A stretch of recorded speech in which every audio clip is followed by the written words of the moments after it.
Hey everyone, welcome to Judging for the Win. I'm Dave, and this is my daily ruling. Today's question comes to me from a viewer who asked to remain anonymous. However, I can tell you that he's a really big fan of the channel. So, the question is, Nick controls a dress down, and Amy dashes a Ragavan. What happens?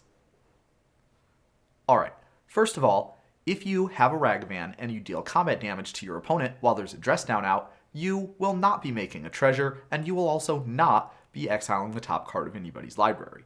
Hopefully that should be pretty uncontroversial, but I did want to make sure that I covered all of the questions that might come up with this situation. Ordinarily, if I was going to make a video where I was talking about how dress down interacted with the dash mechanic, I would have chosen a card where dash was the only ability that it had, so there wouldn't be anything else getting in the way.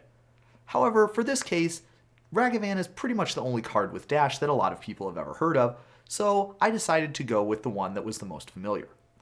Now that we've covered that, let's talk about how dash would work with this dress down. For starters, let's see if we could actually even use the dash ability to cast this spell at all. And remember that with dress down, it's only going to apply to creatures that are on the battlefield. It's not going to apply to creature spells that are on the stack, nor to creature cards that are in a player's hand.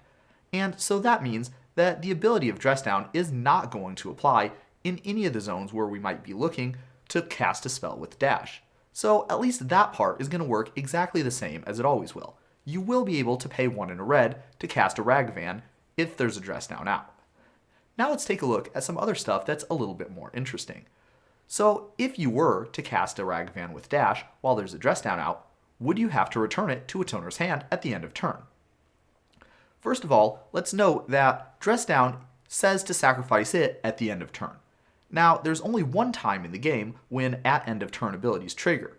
So since the ability that makes you sacrifice dress down triggers at this time also, we know that the dress down will also be in play at the same time when the at end of turn return Ragavan ability triggers.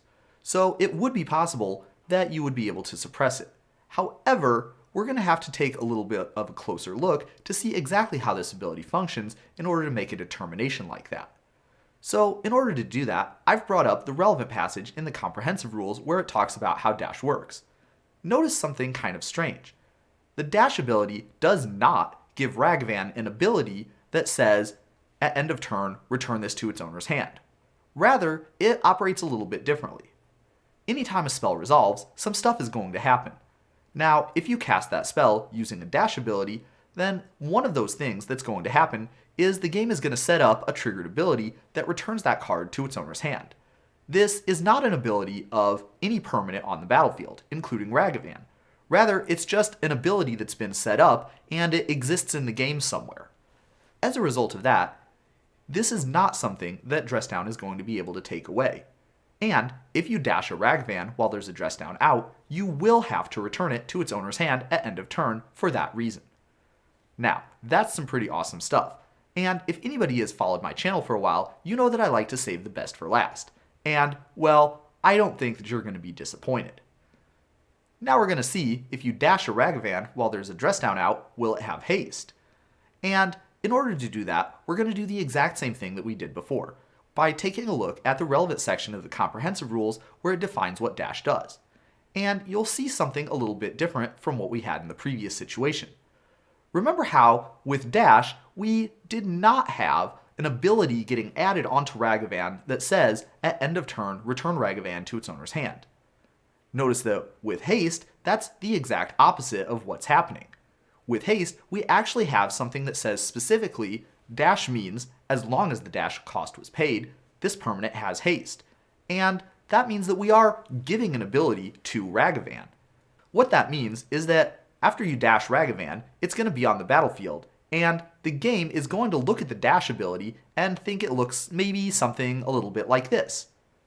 So with that, the game is going to see that Ragavan has an ability on it that wants to give haste to Ragavan.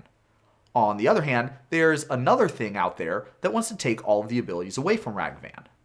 These are both continuous effects, and they both apply in Layer 6, which is the ability adding and removing layer. Now, ordinarily, if you have two different continuous effects that both apply in the same layer, you would want to use timestamps to determine which one applies first.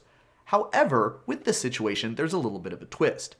Let's notice that if we apply the dress down ability first, that's going to take away the ability on Ragavan that wants to grant haste to it. And with that being the case, we can say that the dress down ability changes whether the other continuous effect exists. This means that the continuous effect from dash that wants to grant Ragavan haste is dependent on the continuous effect from dress down. And because of that, we know that the dress down ability is therefore going to be applied first, regardless of what the timestamps say. That means that the dress down ability is going to apply and remove all of the abilities from Ragavan.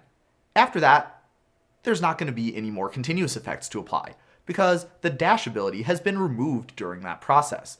And therefore we have the situation where the Ragavan does not have haste, regardless of what the order of Ragavan or dress down entering the battlefield would be. Whew, that was a lot of really dense rules talk. Let's do a brief recap and go over exactly where we're at so far. If there's a dress down out, it is possible to use the dash ability to cast a Ragavan. That works exactly the same as it normally would. If you dash a Ragavan this way, then you still do have to return it to its owner's hand at end of turn. On the other hand, the Ragavan will not have haste. And of course, if you were to somehow deal combat damage with this Ragavan, you would not make a treasure and you would not exile the top card of their library. Now, if any of that still seems a little bit confusing, that's because, well, it kind of is. There definitely is some really subtle points to grasp here. And if you're still having a little bit of doubts about how something works, I'd recommend checking out the videos that I linked at the top of the screen while this video was going on. There's a lot of really interesting situations where I go into more detail about how various aspects of this ruling would work. But for now, I'd like to take a little bit to reflect on just how different the answer can be based on templating. The gaining haste and the returning at end of turn sure do seem like they should both work or both not work, either or. But the fact that one of them does and the other one doesn't as a result of how the exact phrasing on the CR definition for dash works, well, I think that's extremely interesting, don't you? But that's all I have for you today. How did you do? Join me again next time for another daily ruling, but until then, I hope you have a great day.